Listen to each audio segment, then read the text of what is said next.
Selamat datang di channel Pemuja Malam. Jangan lupa like, share, and subscribe ya. Terima kasih.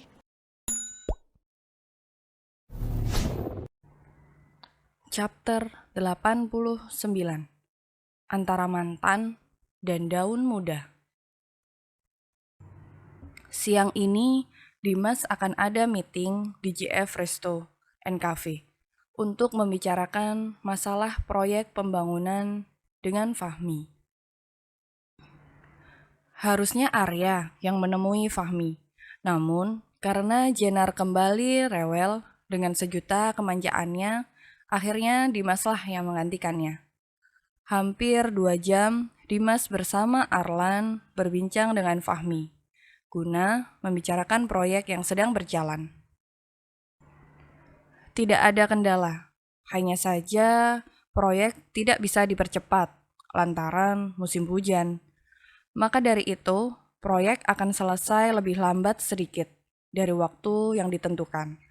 Dan Dimas pun tidak mempermasalahkannya.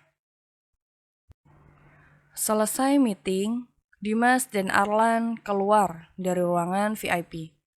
Namun, tiba-tiba matanya menangkap seseorang yang pernah ada di hidupnya. Seseorang yang kini masih bertahan di hidupnya. Lan, lo balik aja duluan, kata Dimas, menyuruh Arlan agar kembali lebih dulu ke kantor. Dengan menghela nafasnya, Arlan pun mengiyakan kemauan Dimas. Arlan jelas tahu kemana arah mata yang dituju Dimas. Namun sebuah ide sepintas melewati otak Arlan. Sayang, ujar Arlan saat sambungan telepon tersambung. Iya yang, ada apa? Tanya Hana di seberang sana. Kamu lagi ngapain? Di mana? Dan sama siapa? Tanya Arlan basa-basi. Ini baru selesai kelas, mau ke kantin sama Caca sama Naila. Ujar Hana. Ke JF Resto aja sini, temenin aku. Kata Arlan dengan senyum tersungging. Gimana ya? Hana gak enak sama yang lain kalau gak gabung lagi sama mereka. Kata Hana. Kamu ajak mereka ke sini, aku ada tontonan menarik buat kamu. Ujar Arlan. Apaan? Tanya Hana antusias. Udah, kamu kesini aja, ajak Caca juga. Kata Arlan, lalu mematikan sambungan teleponnya dan kembali berjalan masuk ke dalam restoran. Sekitar 20 menit, Hana CS tiba di restoran yang dimaksud oleh Arlan. Hana langsung mencari keberadaan Arlan, yang ternyata dia memilih tempat duduk pojok. Kenapa Aa sukanya mojok sih? Kata Hana. Gak apa-apa, biar enak aja di pojokan. Kata Arlan tersenyum. Kalau berduaan di pojokan mah, ya enak. Ingat, masih ada 2 Jonas woi. Kata Caca kesal. Caca lalu langsung mendudukkan dirinya di kursi depan Arlan. Disusul Naila di sebelahnya. Dan Hana tentu saja duduk di samping Arlan. Iri, bilang bos. Jawab Arlan santuy dan terkekeh. Cah, gue waktu itu pernah lihat lo malam-malam sama bos Dimas. Ngapain? Tanya Arlan to the point. Membuat Caca terkejut. Begitupun Hana dan Naila. Caca, ucap Hana dan Naila bersamaan, sambil menatap tajam ke arah Caca.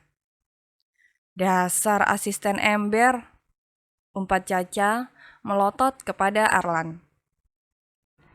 Namun, Arlan malah mengedikan bahunya cuek. Kembali ke Dimas. Dimas menatap lekat kepada perempuan yang berada di depannya ini.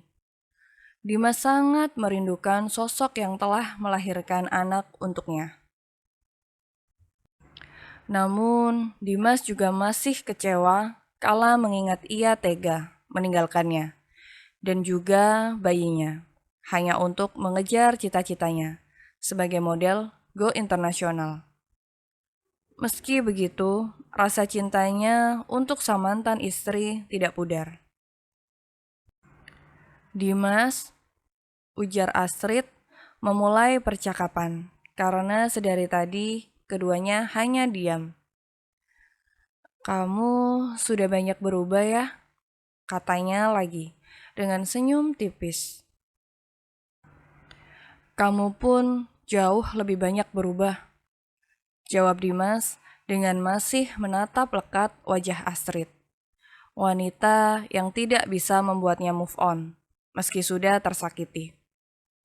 Kapan kamu kembali ke sini? Tanya Dimas. Hampir sebulanan, jawab Astrid santai, membuat Dimas terkejut. Sebulan, kata Dimas. Kenapa tidak menemui Aiden? Sambungnya. Aiden? Tanya Astrid bingung. Siapa dia? Tanyanya lagi, membuat Dimas terdiam karena kecewa.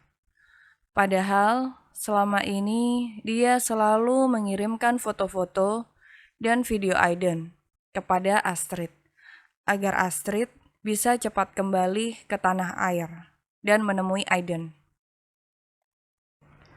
Dimas berpikir Aiden bisa membuat mereka bersatu. Namun kini hanya kekecewaan lagi dan lagi yang Dimas dapat. Bagaimana bisa Astrid melupakan anak yang sudah dia lahirkan? Belum sempat Dimas menjawab pertanyaan Astrid, tiba-tiba Dimas mendengar suara cempreng dari gadis yang beberapa hari ini menghantui pikirannya. Om ganteng! Teriak Caca menghampiri Dimas. Om di sini juga, ucap Caca girang. Siapa dia om? Tanya Caca menatap ke arah Astrid. Dimas hendak menjawab, namun segera dipotong oleh Astrid. Saya Astrid, istrinya Dimas. Kamu siapa ya? Tanya Astrid lembut dan sopan. Hah? Istri? Ujar Caca sedikit terkejut. Apa Anda tidak salah mengucapkan kata itu? Kata Caca lagi. Apa maksudmu salah? Tanya Astrid bingung. Anda lupa menambahkan kata mantan sebelum kata istri Om Dimas. Jawab Caca santai, membuat Astrid sedikit jengkel. Siapa sih kamu? Datang-datang merusak acara makan siang saya, kata Astrid yang sudah keluar sifat ketusnya. Saya calon istrinya Om Ganteng, juga calon ibu dari anak-anaknya Om Ganteng, kata Caca menatap tajam ke arah Astrid. Membuat Dimas seketika menoleh ke arah Caca dan menatapnya dengan tajam. Dimas, kata Astrid lirih. Kamu sudah mau menikah lagi? Ucapnya. Bukankah kau berjanji akan menungguku, Dim? Astrid menarik nafasnya dalam-dalam. Aku gak nyangka kamu berubah secepat ini, Dim, kata Astrid, lalu segera beranjak dari duduknya dan berlari keluar restoran. Dih, malah kabur, kata Caca cemberut. Kayaknya dia kabur karena gak mau bayar makanan deh, katanya lagi. Tanpa Caca sadari bahwa Dimas sedang menatapnya dengan tajam, dengan rahang yang mengeras, serta tangan mengepal kuat. Puas, kata Dimas, dingin dan datar. Membuat Caca menoleh ke arah Dimas. Hanya sekian detik. Lalu kembali menyantap kentang goreng di meja itu. Belum om, baru juga nyicip dikit. Udah ditanyain puas apa belum? Kata Caca cuek. Emang Om Ganteng sudah puas ya hanya dengan mandangin Caca seperti itu? Katanya lagi. Emang sih Caca akuin, Caca itu cantik dan manis. Tapi masa iya sih mandangin wajah Caca gitu bisa bikin puas? Caca, ucap Dimas geram. Sebenarnya apa sih mau kamu Sambungnya dengan menaikkan nada bicaranya. Caca mau makan om, lapar. Tapi dompet Caca ketinggalan. Bayarin ya, kata Caca memasang wajah imutnya. Om Dimas yang baik hati dan tidak sombong, sambungnya. Kamu tahu dia tadi siapa? Kata Dimas, tidak memperdulikan rengekan Caca. Dan kamu tahu apa yang sudah kamu lakukan tadi? Sambungnya.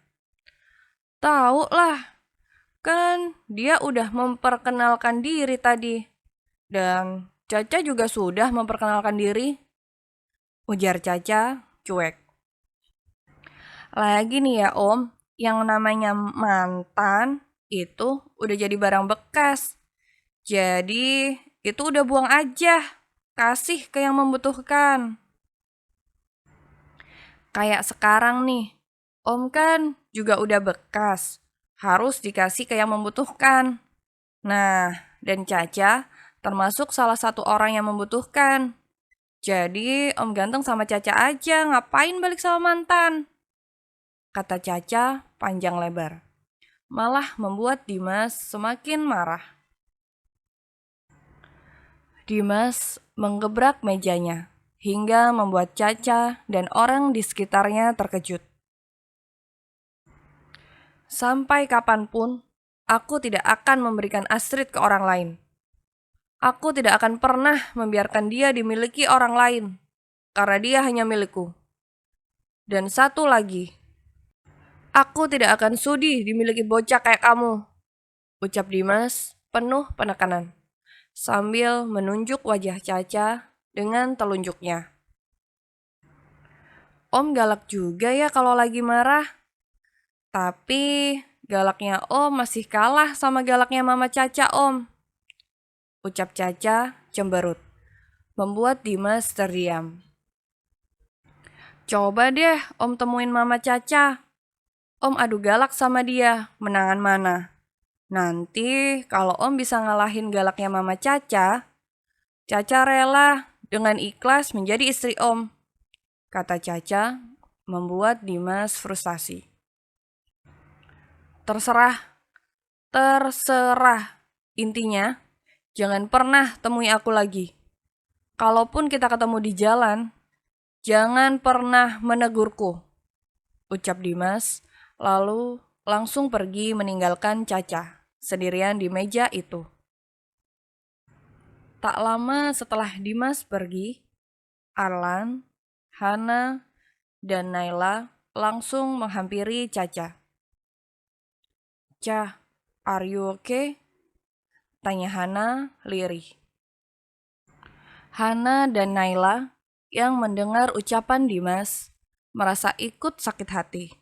Tapi mereka bingung mengapa wajah Caca biasa-biasa aja. Lah, emang gue kenapa dah? Kata Caca malah balik bertanya.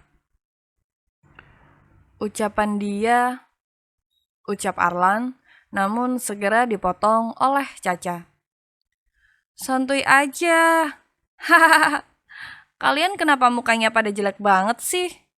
Hahaha. Ujar Caca tertawa, membuat semua langsung lega. Baiklah, kalau itu mau Om Dimas, Caca akan menjauhi Om mulai sekarang. Duh, nasib. Belum mulai perang. Masa iya udah kalah duluan sih? gumam Caca dalam hati. Bohong pakai banget, bila Caca bilang tidak apa-apa setelah dibentak oleh Dimas. Namun, Caca tidak mau memperlihatkannya pada sahabat-sahabatnya. Biarlah ia tutup luka itu dengan tawa dan candanya. Bersambung.